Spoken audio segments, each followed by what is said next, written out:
Good evening. I'm Floyd McKissick. Um, Many of you might know me as Senator McKissick as a result of serving in the North Carolina Senate for about 13 years. A little more than a year ago, Governor Roy Cooper appointed me to the North Carolina Utilities Commission, and that's why I serve at this time. But more importantly, this evening, I will be serving as the moderator for this event. It's very appropriate this event be held today on the anniversary of when this was determined to be a national emergency and a pandemic. But more importantly, in the last year, over 525,000 people have become victim of COVID-19. While we're rounding the curve, there's still a very, very long way to go. This distinguished panel, which is assembled this evening, will be able to answer some of the critical questions that remain to be answered as we move forward in dealing with this national pandemic. What I'd like to do is to introduce the panel. As I identify them by name, I'm going to provide each of them about a minute or so to tell you something about themselves. Their histories and their accomplishments are very impressive and distinctive, and I think you'd like to know more about them. The first person is Mr. Rodney Jenkins, who serves as the Public Health Director in Durham County. Mr. Jenkins, would you like to go ahead and tell the audience this evening a little bit more about yourself? Absolutely, Commissioner McKissick. Good evening to the listening audience and to my esteemed panelists. I am Rod Jenkins. I am the Public Health Director for Durham County, North Carolina. I have served as the Public Health Director since January of 2020. I like to inject some humor into my introduction by saying that I did not bring COVID-19 to Durham County. It was on the way when I got here.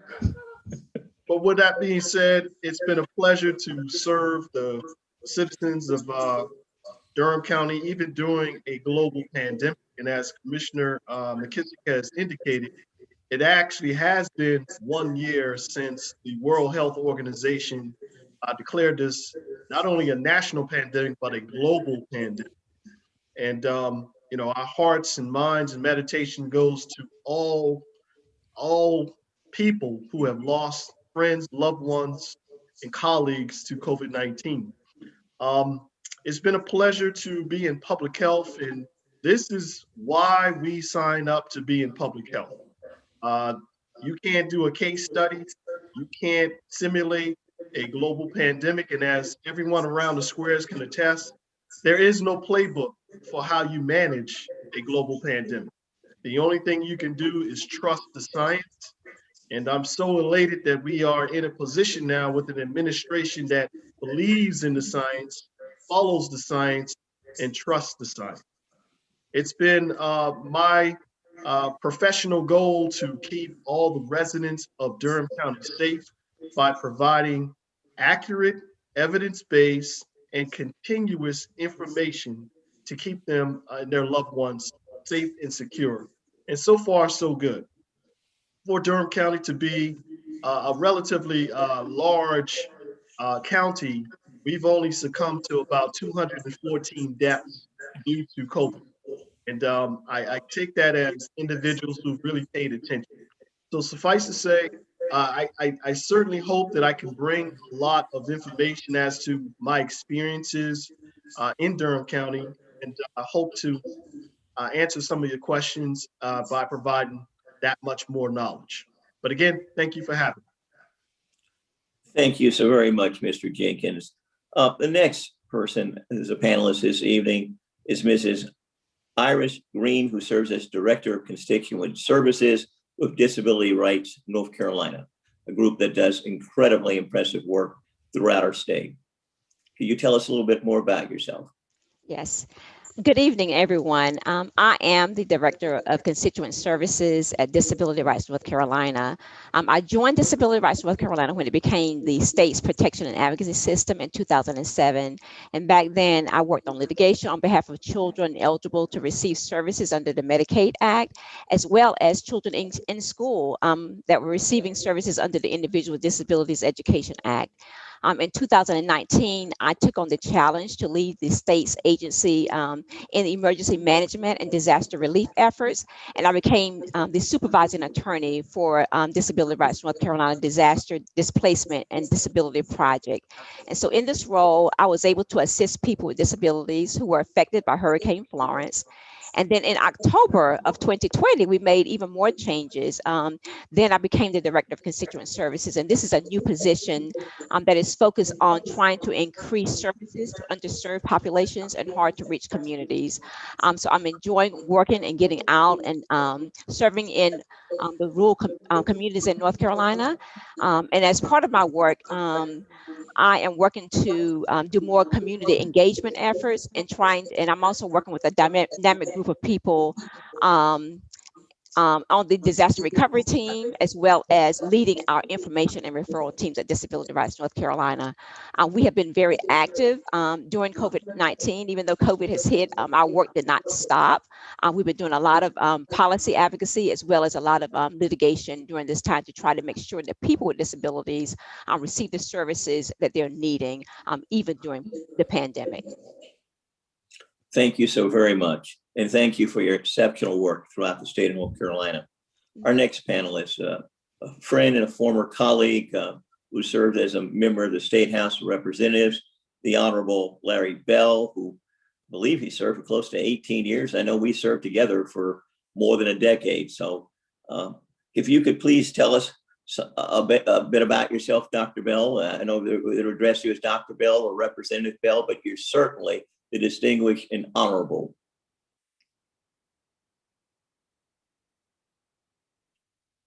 We can't hear him.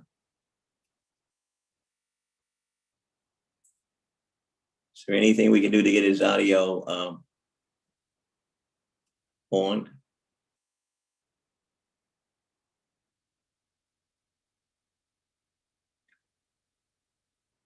I can see he's sharing some very good and insightful information with us, but since he's having some technical difficulties, we'll try to get back to Dr. Bell in a few moments, if we can get that issue resolved. In the interim, let me introduce the Honorable Taj Polak, who is a very distinguished city councilman from the city of Goldsboro, who's served, I think, close to 19 years or so. Certainly has a very impressive and illustrious career. If you could share some information with us, Councilman, about your background experience and what inspires you to be a part of this forum today.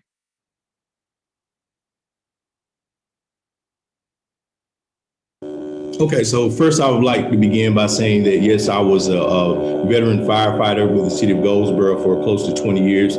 So I've been in the public safety career field for that long, and I currently teach as the public safety coordinator for Wayne County. I've always been an advocate for the less fortunate, and my constituents now are I'm probably in the highest impoverished community within the city in District 3. So my intentions are to ensure that we all get adequate resources, and safety is my main concern. Thank you so very much, Councilman. This first question is to each of the panelists, and you each will have about 2 minutes to answer it. And as you all are aware, it's been reported that the vaccine is not being distributed equally to people of color as their white counterparts across the country. And it's not because they are refusing to take the vaccine. What suggestions do you have to help make the vaccine equally accessible to all communities, regardless of their racial composition or their socioeconomic makeup? And we'll begin with Mr. Jenkins. Thank you for that question, Commissioner McKissick. I will say that in my opening statements, I just said that there is no playbook for COVID-19.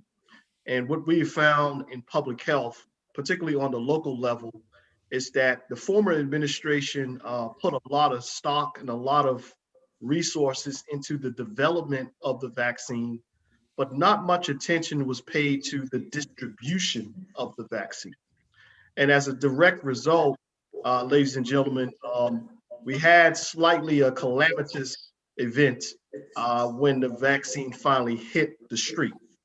And there was a lot of back and forth and a lot of posturing because there wasn't a smooth transition of power and knowledge from one administration to the other, particularly when it came to Operation Warp Speed. The current administration had to find themselves really scrambling and doing their homework in order to get things situated. I'm not going to take you down the road of media reports, but it was reported that we had a certain amount of vaccine, and then of course, they said that we didn't really have that, but that's neither here or there.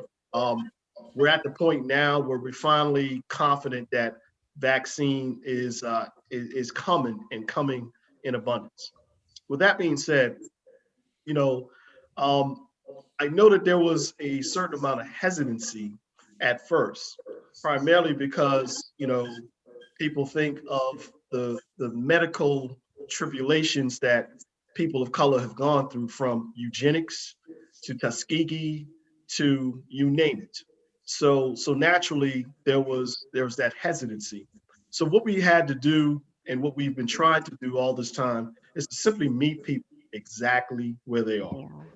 Yeah. Open, honest dialogue, particularly letting them know about the vaccines, the efficacy, the side effects, what they can expect for the first, second dose shots, or even what they can expect for the one and done Johnson and Johnson.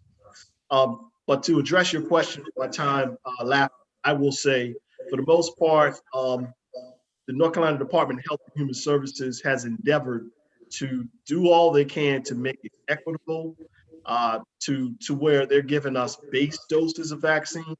They're giving us equity doses, and that is the name, equity doses.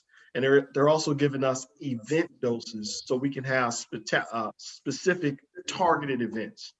I will say, having been on a lot of calls with Secretary Mandy Cohen and the governor, they are sincere in that they want us to be as equitable as we can in the distribution.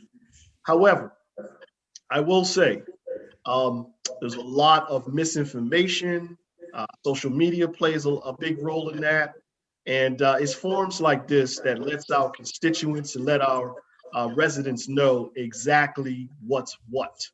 I have done, more town halls and more community meetings than I can count in the past 3 months in preparation for the vaccine rollout and getting people to understand the science.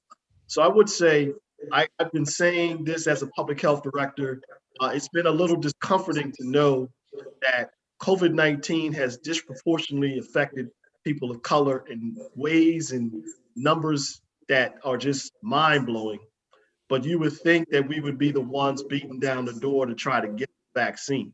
And that simply has not been the case. Again, for the reasons that I before mentioned, but also for for access, for lack of technology, lack of transportation. And I will say that we have done all that we can in Durham to make all those impediments go away. So I Okay. definitely want to cede time to my other panelists, but with that being said, knowledge is power. Knowing how to get to those resources to get to vaccination sites is going to be critical, and our work continues on. Thank you, sir. And if you could, we're trying to keep these responses in this round of questions to about 2 minutes or so. Mrs. Green, what are your thoughts on this issue? Yeah, I agree with everything that Mr. Jenkins said, but also I believe that since I've been involved with a lot of the disaster recovery work, I'm learning that the best approach is to have leaders of communities engage local stakeholders, such as community groups, civic organizations, the churches, the health departments, the schools, and medical professionals, churches, health departments, which allow for the sharing of resources and leveraging of skills and expertise. And so to reach the people that we really need to reach in our communities, I believe that the leaders of communities, they have to do things in a different way, and we can't just offer the vaccine. We have to go a little deeper, and we have to provide more depth to the resources and take a look at who we have delivering the messages to people in communities. Sometimes we can only hear and see people that we trust. And so I believe that building trust takes time and personal connections. It takes people of all ethnicities within communities to have a seat at the tables where decisions are being made, so that all of the voices of communities are being heard and vaccine distribution is equitable. I believe that there's no one size fit all approach to this. And for some communities, we have to mask up and we're going to have to knock on doors, knowing that some marginalized communities may not be digitally connected. What I'm realizing is that I'm working with the rural communities is that the digital divide is real. Especially in a lot of our rural communities. So community outreach during this pandemic is crucial and can still save lives. And so that's what we're trying to do. We're trying to make sure that our local churches and our community-based organizations, that they are empowered and equipped to create vaccination point of distribution sites for area residents, and make sure that people have access to the vaccines. Thank you so very much. Representative Bell, has your audio problem been resolved? If it has, if you could share with us your thoughts and perspective as it relates to this question.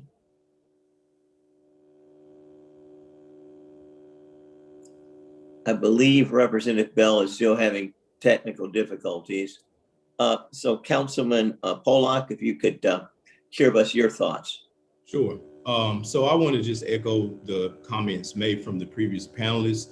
I believe that consistency is paramount. As they said, a lot of individuals are apprehensive about taking the shot, as I was myself. My mom convinced me to take it, but it's due to lack of information. If you look at the meetings that I've spoken on in previous council meetings, consistency as well as the honest intentions of helping the community are key. Transportation in my area is the main situation, as well as availability and access to individuals taking these shots. So that's what I've consistently worked with the other board members and seeing if we can get different locations. But however, the county is limited in Wayne as to setting up different locations. I was trying to get these setups in different housing areas, but unfortunately we don't have the resources at this time. So any ideas that I can get to solicit resources to Wayne County, I'm all ears. Excellent. Thank you, sir. Now, this question is directed to Mrs. Green. Mrs. Green, as you're aware, people with disabilities may have special needs to receive the vaccine. For example, I think as Councilman Polak mentioned, transportation problems. It could be interpretive services. It could be a host of other challenges and difficulties that they uniquely face. What suggestions do you have in making the vaccine accessible to those with significant health issues or other disabilities that are living at home? Okay. Thank you for that question. I think first and foremost is the messaging. Focused messaging during outreach and public education efforts is crucial for people with disabilities. Making information available in plain language and accessible formats, such as for people with vision and hearing and cognitive disabilities, can help ensure that it is useful and as practical for people with disabilities. If they can't hear and receive the information, then it's no good to them. Second, accessible information about where and when to access the vaccine is also important, because some people with disabilities, they may have increased risk factors and may not be able to get there because of lack of transportation. Before the pandemic, people they could call somebody up and they can just ask for a ride. You can't do that during the pandemic. People are going to be hesitant and they are not going to want to just allow you to just hop in their car. So we're going to have to really think about how do we get those vaccines to those people that do not have transportation. Third, public outreach campaigns should offer opportunities for two-way dialogue to discuss questions and concerns and build trust with the disability community. Like we shared before, historically, people with disabilities, they have experienced discrimination by being segregated in institutions, and they've also been subject to involuntary sterilization. And so they may approach some of the outreach campaigns and some of the things that we're doing with skepticism. So we're going to have to try to create forums to such as these to be able to eliminate those types of things and have these question and answer sessions so that they can get those questions answered. And so fourth, even though we know that the Americans with Disabilities Act, it was passed over 30 years ago, but what we're still seeing today, and the reason why I'm employed as an attorney, is because people with disabilities, they continue to experience barriers that is needed, that they need to be able to access important health care. And it's because of inaccessible buildings. Sometimes there's transportation systems where they can actually try to go to get help. Those things are accessible. Even some of the medical equipment that may be used may not be accessible to them. And so we have to really take a look at our systems and look at our things through the lenses of people with disabilities to make sure that they are able to access, make sure that they have effective communication. Sometimes they aren't able to be able to speak. I just actually was able to help a young man who wasn't able to access the transit system. And so there are a lot of things that are still barriers that may be second nature to most of us, but for a lot of people with disabilities, it's not. And so we have to really work on that. So in addition, during COVID-19 pandemic, I'm pretty sure many of you heard about the policies that were being used to ration access to treatment, such as ventilators. They have been successfully challenged as discriminating against people with disabilities. Fifth, the public health departments and others involved in outreach efforts could partner with the Center for Independent Living, Disability Rights North Carolina, and other disability organizations to reach vulnerable populations, such as people with disabilities and their healthcare providers. And some people with disabilities, they receive Medicaid, and that's already a system where you already have established relationships with community-based healthcare providers, and that may be a trusted resource for people with disabilities during this time. And finally, I have to say that policymakers, we're going to have to consider people with disabilities in data collection efforts to help inform and refine current vaccine distribution and access efforts and identify disparities such as those based on race as well as ethnicity. Many people with disabilities, they live at different intersectionalities, and we have to be able to get this right. It's not just one identity that is causing them barriers. It could be their disability, it could be the color of their skin, it could be all these other things that come into play when we're talking about trying to access. I am happy to hear that the Biden administration national strategy acknowledges that gaps exist in data, and they are endorsing improved COVID-19 data collection and public health guidance specific to high-risk populations, including people with disabilities and those who are members of racial and ethnic minority group. This data collection is so important, and it should be used to guide our leaders as we move forward. We cannot afford to collect this data and then just file it away in a drawer. We have to use it to make our systems more equitable. Thank you so very much for providing those insights. Now, this next question is to all panelists, and it's pretty direct. I mean, what requirements do you believe state and local governments should abide by in order to ensure that vaccines are being distributed equally? We'll begin with the Councilman Polak. Could you share with us your thoughts on that? Sure. So I was watching some information what Dr. Fauci reported today in reference to prioritizing the vaccines. So as I said earlier, I'm a public safety instructor, and I'm very familiar with bloodborne pathogens and things of this nature. And I think that it needs to be looked at from a standpoint, as you said earlier, and other panelists have stated, that the minority population is being overlooked. And we have been, I guess you could say, a blueprint as far as to see how this can kill our community. So basically, what I think needs to be done is looked at is the pre-existing conditions that a lot of minorities have in our communities, as well as access to adequate health care. And that's one of the things I've been advocating for as a liaison for my community, to ensure that the people that are at the top, high risk areas, are receiving these vaccines first. Thank you. Representative Bell, are you able to hear us and chime in on that question, or are you still having technical difficulties? It appears that he may still be having technical difficulties, unfortunately. Ms. Green, could you give us your thoughts on this? Your audio is turned off. Yeah, 525 plus deaths it's just way too much. What we're seeing is the vaccine, it will keep you from dying. So many of the deaths could have been avoided. And what I'm hearing, I'm 56 years old, and I can tell you, in my 56 years of living, there's nothing as bad as COVID. And so the more the virus is allowed to spread, the more variants it will create. So we have to get the vaccine now, and we have to stop the spread now. Too many of our Black and brown people have died from this disease. And so we have to just prioritize and just take it as if, there's nothing as bad as COVID-19. And if we want to stay alive, we have to get the vaccine. And Mr. Jenkins, you obviously have an excellent vantage point as it relates to this issue. Could you share with us your thoughts and perspective? More than happy to. I will say that one of the questions that I get during some town halls is like, if it's killing people, particularly of African-American and Latinx origins, then why didn't they prioritize them first?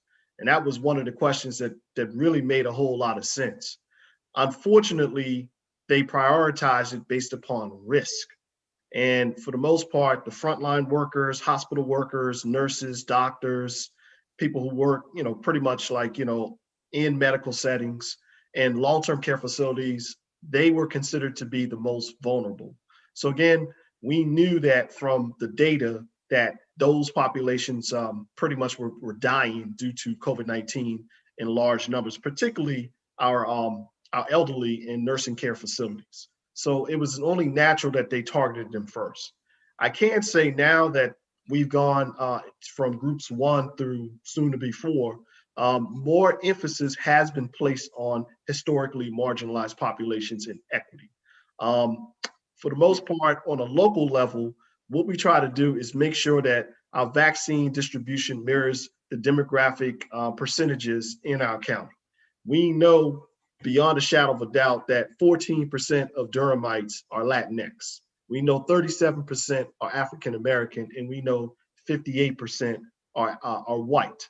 So, again, we try to make sure that our percentage of vaccine distribution through data matches that. And I know that we have a long way to go when it comes to African Americans and Latinx, particularly Latinx.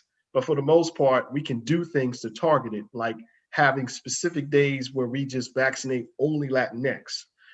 Just knowing that once these other essential workers open up, then the diversity is going to be there. But nevertheless, having those opportunities for African Americans by coordinating with faith-based leaders, fraternities, sororities, college campuses, just making sure that we go and meet them where the need is. Thank you so very much. This next question is to Ms. Green and Mr. Jenkins. There are many African Americans, some of whom are seniors, and they say that they're hesitant to take the vaccine because of the history behind experimentation, which has come up earlier this evening. What reasons would you give somebody who is hesitant to actually trust that currently available vaccines are safe and not just another experiment? We'll begin with Mrs. Green on that one.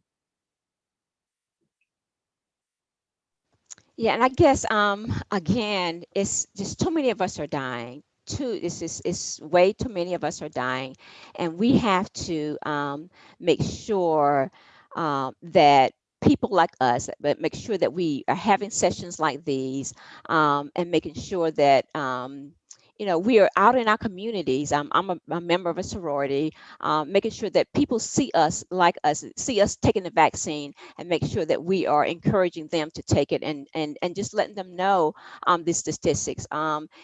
I think we shared before is that they're just, we've been dying disproportionately at a greater number, and we've been getting the virus at a disproportionate number, and so the 530 plus thousand people dying is just too much. So we have to stop the deaths. We just have to, and we just have to do our part, and let people see that we're getting the vaccine. We have to be the first ones in line getting that vaccine, and just spreading the word within our families, in our homes, in our communities, and just encouraging people to get the vaccine, and let's stop the deaths. Mr. Jenkins, can you share with us your thoughts? I couldn't agree with Mrs. Green more. Leading by example. Not only am I a Black man, not only am I a public health director, but I'm the only Black male public health director in the state of North Carolina.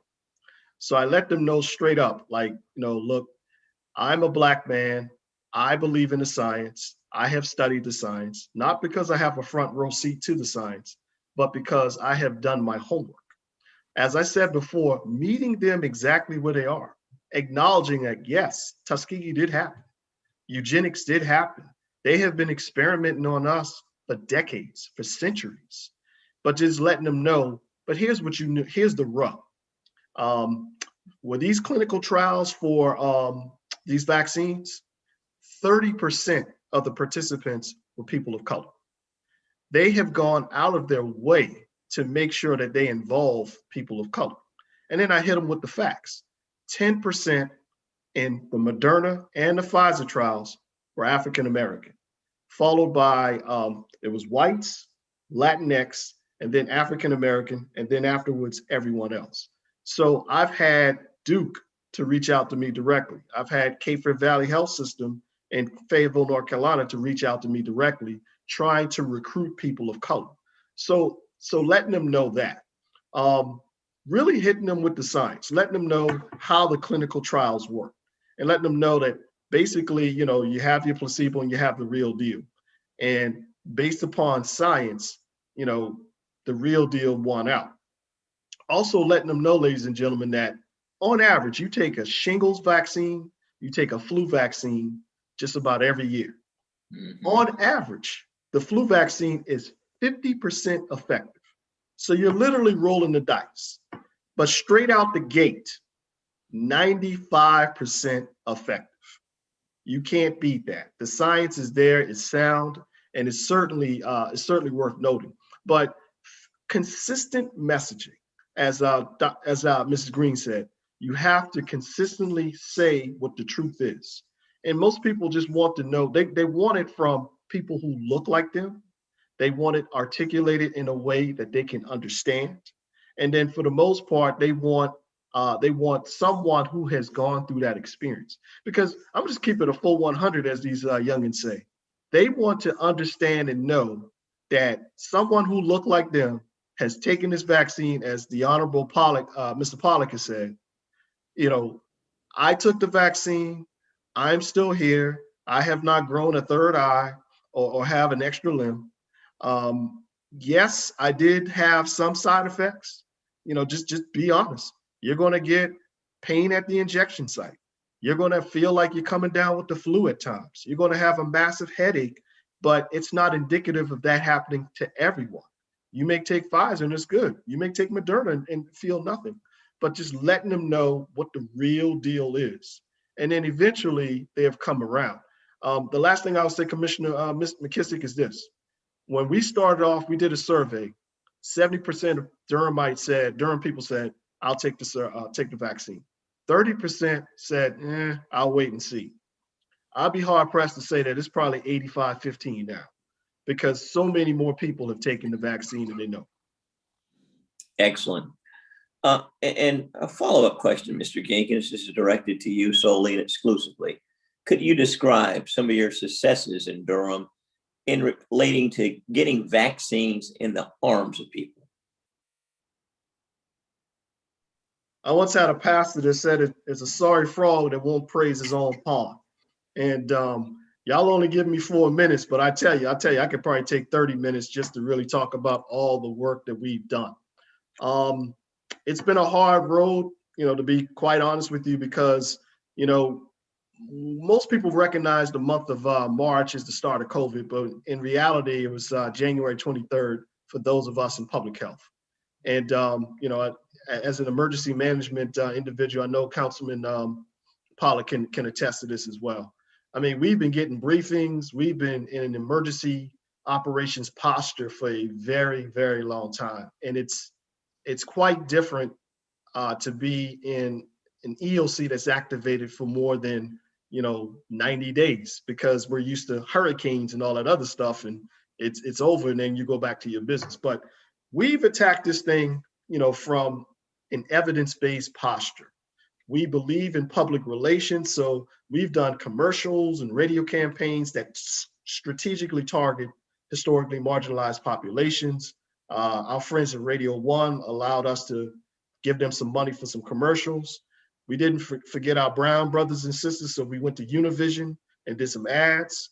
We've hosted virtual events like this, particularly one we did with COVID-19 vaccines in the Black community with Black, all Black panelists. Mm-hmm. We currently work with Spectrum to run some television ads on several networks, all promoting the vaccine and just giving them real information. We work with community partners, particularly Las Amelia, which is really for the Hispanic population. We work with our city council. We've had a city councilman to get vaccinated. He just happens to be a pastor to get that buy-in, because as I said before, Black folks and people of color want to see people who look like them get the vaccine and get it on camera. So, I made the executive decision, ladies and gentlemen, to let our pastors come in and get vaccinated at my health department way before they were supposed to. But it was for the purpose of making sure that the 65 plus population saw their pastors getting that vaccine, because we all know pastors are powerful. We created a vaccine dashboard just to make sure that people, regardless of your color, your ethnicity, you can look at our dashboard to see where to get the vaccine, what information you need, how safe it was. We wanted to make sure that that information was always out there. And then, of course, we've participated in all kinds of, community meetings with Latin 19, which is healthcare advocates, the Black African American COVID team in Durham.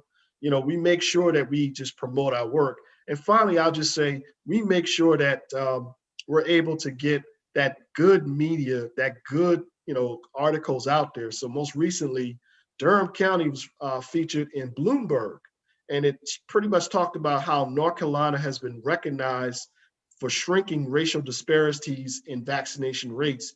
And my health department was featured in the photo showing one of my workers vaccinating, an elderly individual. So again, we just want to make sure that we continue to promote the positive. But the one thing that I'm most proud of is our partnerships, and we make sure that we sling vaccine everywhere. So the more that I can get it, the more that I can give it to local pharmacies, the more that I can give it to North Carolina Central University, the more that I can give it to faith-based organizations that want to do pop-up events. That's the success. And again, it's not about, us, it's about all of us collectively making sure that we take care of our people. Excellent. Thank you so very much. The next question is to Representative Bell and to Councilman Pollack. I'm not sure if Representative Bell, is your audio working, sir, yet? It doesn't look as if you would overcome those technical difficulties this evening. So Representative Pollack, Councilman Pollack, the next two questions are going to be to you, sir. What requirements do you think should be in place to reduce the risk of spreading the virus in school buildings before schools are fully reopened, particularly for older school buildings? Okay, so that's a great question. As I stated earlier, I'm a veteran fireman with 19 years of experience in the field and 3 years of experience in the classroom as I teach public safety at Goldsboro High School, which was erected in 1926. So this kind of answers both of your questions. So being that I'm in an older school building, I think the biggest thing, and I hate to say this, is that I'm more paranoid as a teacher than I was as a fireman in the field due to the lack of communication, and just being honest about the reporting status of a lot of cases that are erupting in the school system. I have had 5 colleagues within the past 6 months, one of which lost her mother due to corona, and I have not received one contact tracing phone call. My mother and I were exposed to an individual that had coronavirus. We took it upon ourselves to tell the individuals that we were in contact with that we were exposed and for them to take a test. However, the administrative staff at the school that I currently work at kind of shunned this behavior. He said that being that we weren't in the 15-minute time frame or the 6 foot to 8 foot parameter, then we should not have informed the individuals or our colleagues. And I just feel that that disingenuous reporting status is causing catastrophic numbers.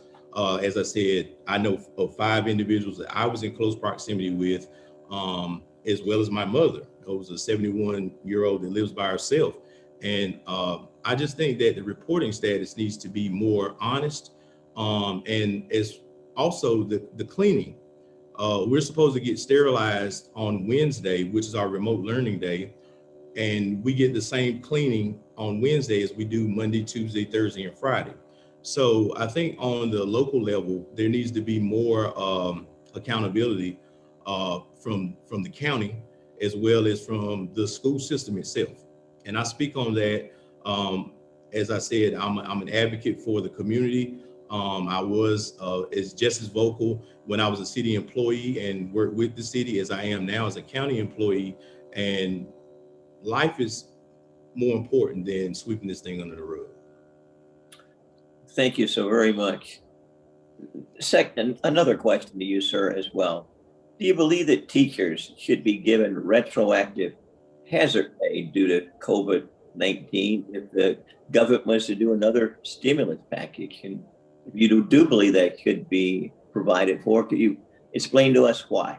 I most certainly do. As I said earlier, safety is one of my priorities, and we've been subjected to unsafe practices at the schools that we work at. As I said earlier, I'm only 42 years old, and I did almost half of my life as a fireman, where we would come into houses and environments that we were unaware of. However, we do know as a fact that we're not being sanitized and we're being subjected to unsafe conditions. I mean, we only have 2 custodians at a school that we're supposed to have a minimum of 3.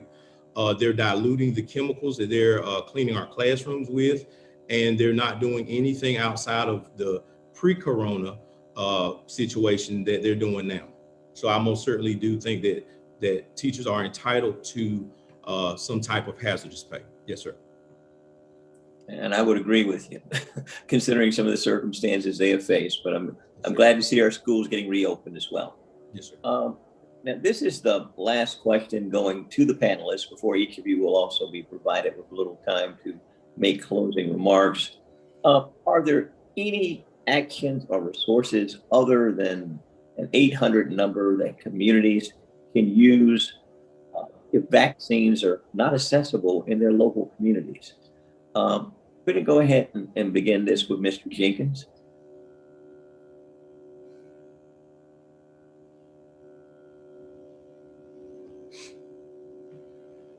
I apologize. I was trying to get myself off mute. It's okay. I would say that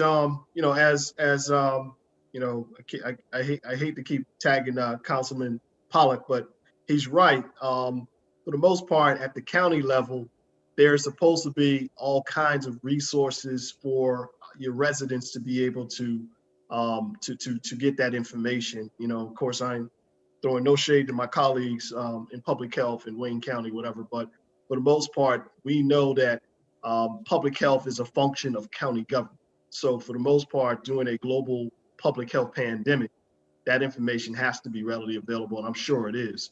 But just making sure that you constantly communicate it and where it is important. One thing that I do is, much to my chagrin, I do a weekly video update to the Durham community every Friday without fail. And on the 19th of March, I'm coming up on an anniversary, and I'm actually dragging my county manager back because he and I kicked it off a year ago. But it's important that they constantly hear from their leader. The only way to lead is from the front. So you got to be out in front, in the media, on social media, just making sure that your folks know. I'm constantly plugging our COVID website because we have a dedicated site for COVID-19 for all things from contact tracing, contact investigation, to knowing where to go get a COVID-19 test, to knowing where to go to get your COVID-19 vaccine. So all of that information has to be forward facing, in addition to and complementary of the North Carolina Department of Health and Human Services website, which is wonderful, by the way. But truth be told, they got a lot of the information from Durham County. So with that being said, I'll just say you want to make sure that all that information is readily available, highly accessible, so there's never a question. There may be some misdirection, Commissioner McKissick, but for the most part, you should be able to point your people to exactly where the information is. Excellent. Mrs. Green, could you please share your thoughts? Yes, our agency, which is a statewide agency, we cover the entire state. So we have vaccine resources listed on our website. And this include information about the North Carolina COVID Help Center, the helpline, identifying vaccination sites, transportation to the vaccination sites. And they can access that at www.disabilityrightsnorthcarolina.org. And I'll put this in the chat so that people can access it. And another thing that we've been doing to try to make sure that the vaccines are accessible to our communities is during the hurricane season, we created what you call a neighbor for neighbor information sharing process. And this is where we have identified leaders, which we call host champions in rural communities. And each host champion is asked to reach out to 4 people in his or her community to share information and resources about how to sign up and get the vaccine. And then the 4 people that the host champion contacts are then tasked with contacting 4 other people in the community and share that information. And so we keep working this chain until the entire community is reached. And so we call this our Take Your Best Shot campaign. And these are the grassroots efforts that we have implemented to try to make sure that people have access to the vaccinations. But again, go to our website and look at the resources there, or contact us, and we will be able to try to help people within that community connect with the resources that they're needing to be able to access the vaccine. Excellent. Councilman, could you please share your thoughts on this issue? Yeah, I just want to say that I think accessibility as well as consistency with panels and speaking points of this nature are key. I did get a chat request to address the accessibility to the tribal communities as far as the Native Americans. And I guess I have a question for Mr. Rodney in reference to that, as far as how do we extend our capabilities as far as access to the tribal and Native American communities? That's a good question, Councilman, and thank you for asking me that.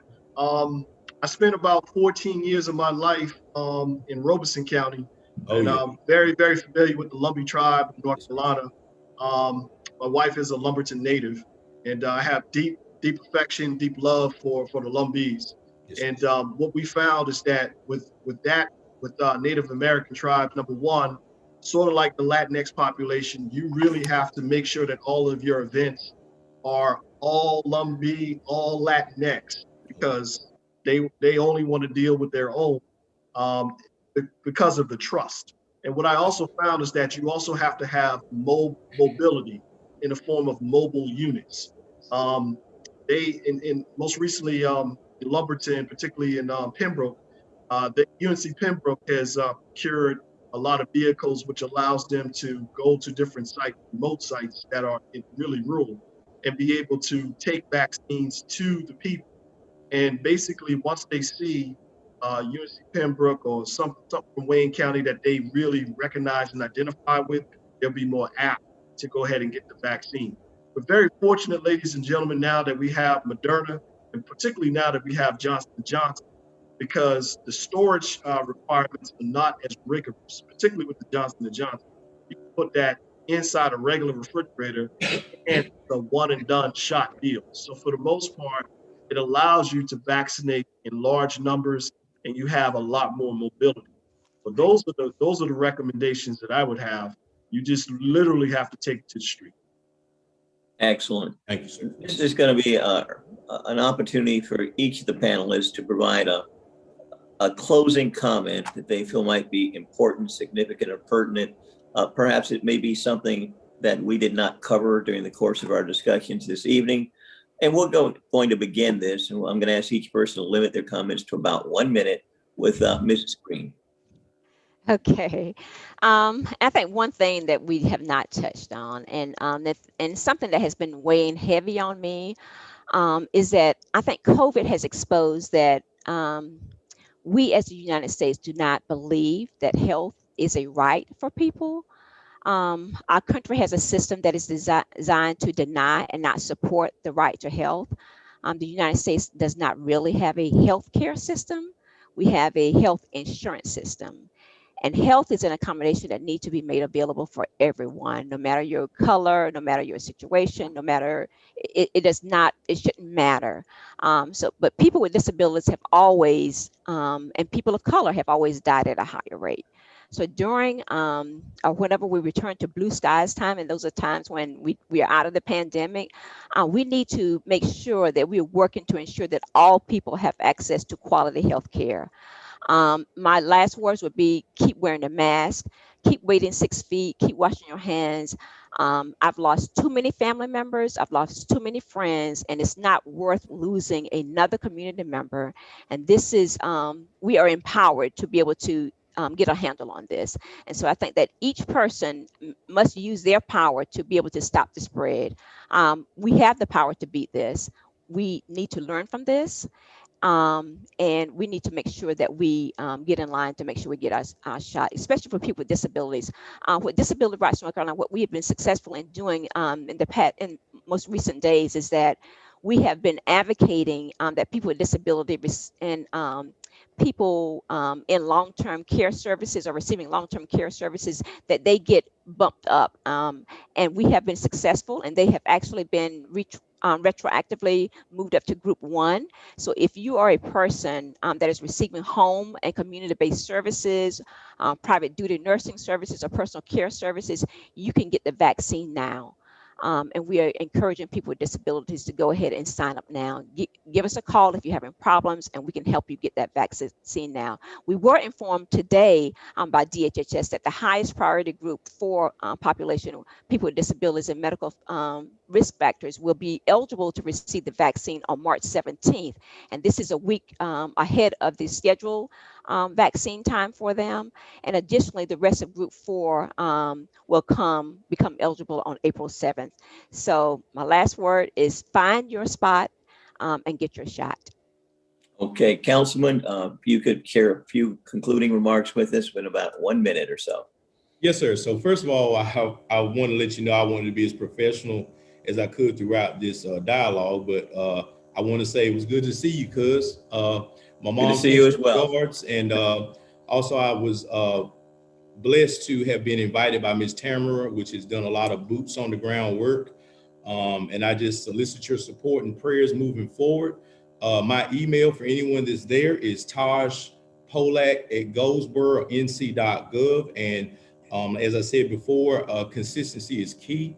And I just solicit all of your support as I'm fighting for the people in my community. Thank you. And of course, he's referring to the fact that we're cousins. Yes, sir. My mother's family's from down in Goldsboro. That's right, the Aldridge family. Yes, sir. That's exactly right, Ulrich family. And of course, our final remarks this evening are going to come from Mr. Jenkins. The floor is yours, sir. I just want to say thank you for the opportunity to serve, and thank you again for inviting me to this wonderful event. To my esteemed panelists, thank you for sharing your knowledge, your passion, and your wisdom. And I wouldn't be a public health director if I did not say how close we are. I mean, you know, I have seen, I'm talking like driving down I-40 and seeing it look like a dragway, because everyone was gone around this time of the year. I mean, gone. to now where things are kind of hustling and bustling. We're fortunate to be in North Carolina where the science has always been taken seriously. Unfortunately, we have 16 states that have done away with the mask mandate, and I don't think that's the way to go. And it bodes, it's foreboding of what's to come. I mean, we're close, but we're not there yet. We're not out of the woods. So we certainly need to continue to wear your mask, continue to social distance, continue to wash your hands vigorously for 20 seconds nonetheless. Continue to refrain from traveling if you can. Continue to stay away from, poorly ventilated places, closed up places. We're making progress. We have a CDC director that understands the science. We have a presidential administration that buys into the science and promotes the science. We are so close. We just need to stay the course. And as Ms. Green just said, when is your spot to take your shot? Make sure that you have all the information that you need to make this informed decision. And the last thing I'll say is that fight for this right to get your shot. Don't sit on the sideline. This is your right. This is a free vaccine from the US government. It's free. So get your shot. You deserve it. And on those concluding remarks, I want to take this opportunity to thank Blue Star Carolinas for hosting this forum this evening.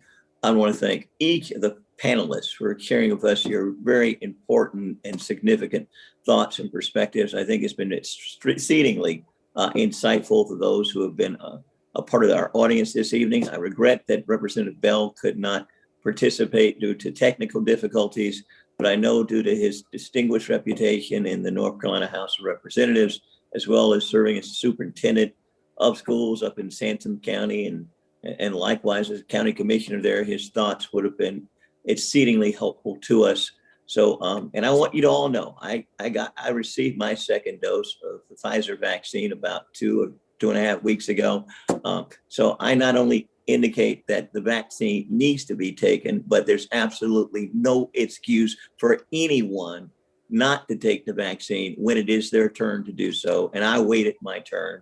I took the vaccine, did not feel any side effects whatsoever. So I can say to each and every one of you, get that protection. You never know if you may become a victim of COVID-19. And on that note, let me turn the floor back over to Blue Star Carolinas to award some prizes and thank all of you in the audience this evening for listening in. Thank you. Thank you. Thank you so much, Commissioner Floyd McKissick. Thanks to everybody, all of the panelists. Guys, this was a wonderful conversation. You all did so good. I think that you all answered a lot of great questions from the attendees. I know for a fact that you did there in the chat. So now I know that I'm the only thing standing between you guys and getting on with the rest of your evening. So I'll move right on along.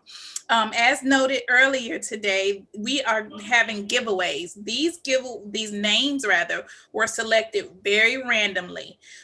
So if you guys would just kind of hold the line, and if you hear your name called, please drop your name. Well, not your name, but drop your email, drop your mailing address, and we will mail your prizes to you. Again, drop your email address because your name is going to come up. So drop your email address and also drop your mailing address, and we will mail your gift to you. Okay. The winners are Maya Harold, Della Jules, Eli Klein, Eric Windless, Jay Green, Jalen Webb, Juan Herrera, Michelle Bates Boyd, Paul Lewis, and Sarah Wynn Turner. Again, those names are Maya Harold, Della Jules, Eli Klein, Eric Windless, Jay Green, Jalen Webb, Juan Herrera, Michelle Bates Boyd, Paul Lewis, Sarah Wynn Turner. And again, you can direct message Dana if you don't want to put your information in the chat. I should have said that earlier, but I need your email address and also your mailing address. You can direct message Dana if you don't feel comfortable putting in the chat, that's fine. Now say the names one more time, just in case. The names are Maya Harold, Della Jules, Eli Klein, Eric Windless, Jay Green, Jalen Webb, Juan Herrera, Michelle Bates Boyd, Paul Lewis, Sarah Wynn Turner. Excellent. You got all of my alias names. All of those are all you. I wondered. All right, Yeah, everyone. I want to thank you for being part of the Blue Star Carolinas Productions, and everyone have a great night. Thank you again for participating. Thank you.